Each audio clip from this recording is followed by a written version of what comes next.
নজর রাখবো পরবর্তী সংবাদে। এই মুহূর্তে নজর রাখবো বাংলার দিকে। বাংলার বিরোধী দলনেতা রক্তাক্ত হয়েছেন, এমনটা তিনি খোদ অভিযোগ করেছেন যে কার্যত হাওড়া বেলগাছিয়া ডাম্পিং গ্রাউন্ডে বিধ্বস্ত এলাকা যখন তিনি পরিদর্শনে গিয়েছেন তারপরে ওনাকে বাধা দান করা হয়েছে এবং সেই সঙ্গে তিনি পরিদর্শন চলাকালীন যাদের মাথার ছাদ চলে গেছে তাদের সঙ্গে কথা বলতে তিনি এসেছেন।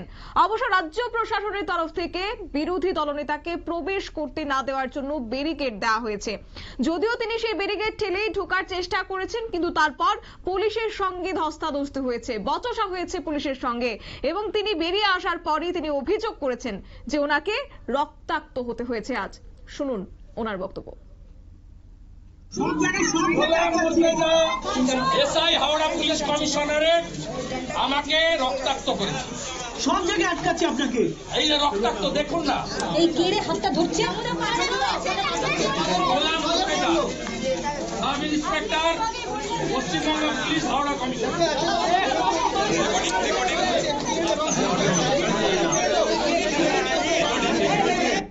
লিমিটেড ক্যাপাসিটির মধ্যে এবং তারপরে ব্যবস্থা প্রত্যেকে ডিমান্ড করছে। আমি কবে কথা দিয়ে গেছি, যতক্ষণ না কর্পোরেশন আপনাদের পানীয় জল দিতে পারছে ততক্ষণ আমরা ফিল্টার করে।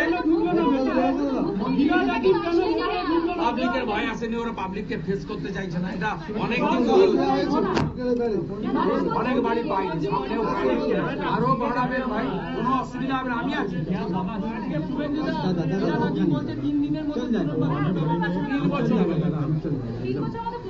3 বছর মানে ওরা 26-এ থাকবে না, আমাদের বাড়াবো।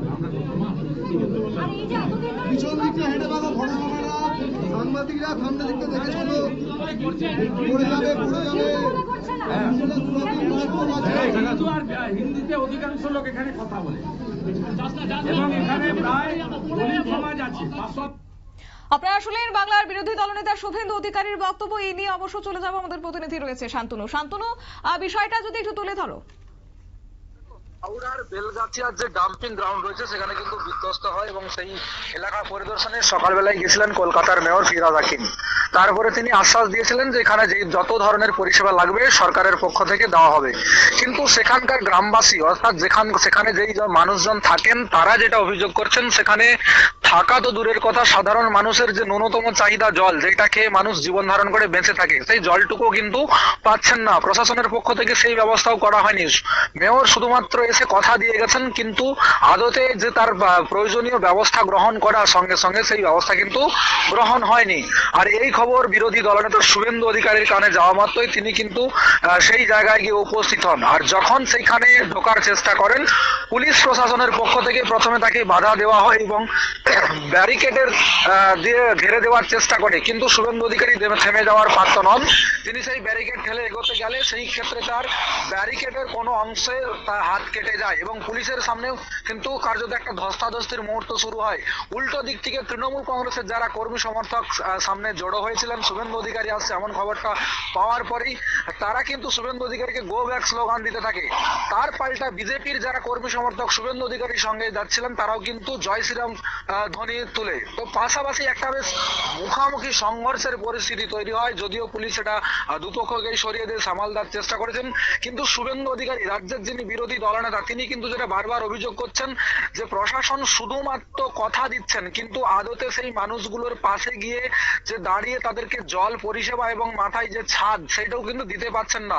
শুভেন্দু অধিকারী সেই সব মানুষদের পাশে দাঁড়িয়েছেন এবং তিনি কথা দিয়েছেন যে যতদিন না পর্যন্ত সরকার পানীয় জল থেকে মাথার ছাদ ব্যবস্থা করবে, তিনি তার পক্ষ থেকে ব্যক্তিগত উদ্যোগে এবং বিজেপির পক্ষ থেকে উদ্যোগ নিয়ে তিনি তাদের কাছে পাউচ জল প্যাকেট সিস্টেমে পৌঁছে দেবেন এবং ইতিমধ্যেই বেশ কয়েকটি ত্রিপল থেকে শুরু করে বেশ কিছু যে মাথায় ছাদে দেওয়ার মতো আচ্ছাদন সেগুলো কিন্তু তিনি দিয়েছেন। তো পাশাপাশি আমরা দেখতে পাচ্ছি যে হাওড়া জেলার এই বিশেষ এলাকা যেখানে মানুষের এতদিন ধরে একটা বসবাস ছিল, সে জায়গায় কি পুলিশ প্রশাসনের বা কোনো প্রশাসনের নজর ছিল না? এটা কিন্তু প্রশ্ন উঠছে বারবার ধরে। বিরোধী দলনেতা সেটাই বলার চেষ্টা করেছেন যে শুধুমাত্র সরকার মুখে বলে যাচ্ছেন, আদতে বাস্তবে যে মাটিতে নেমে কাজ করা সেটা কিন্তু করছেন না, এমনটাই কিন্তু বিরোধী দলনেতা অভিযোগ করেছেন। শতাব্দী। একেবারে ধন্যবাদ শান্তনু তোমাকে।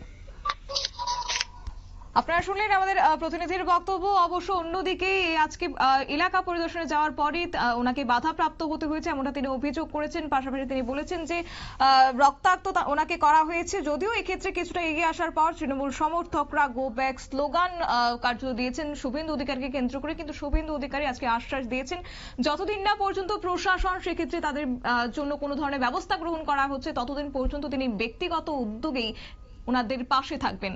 নিয়ে নিচ্ছি ছোট্ট একটি বিজ্ঞাপন বিরতি, সঙ্গে থাকুন।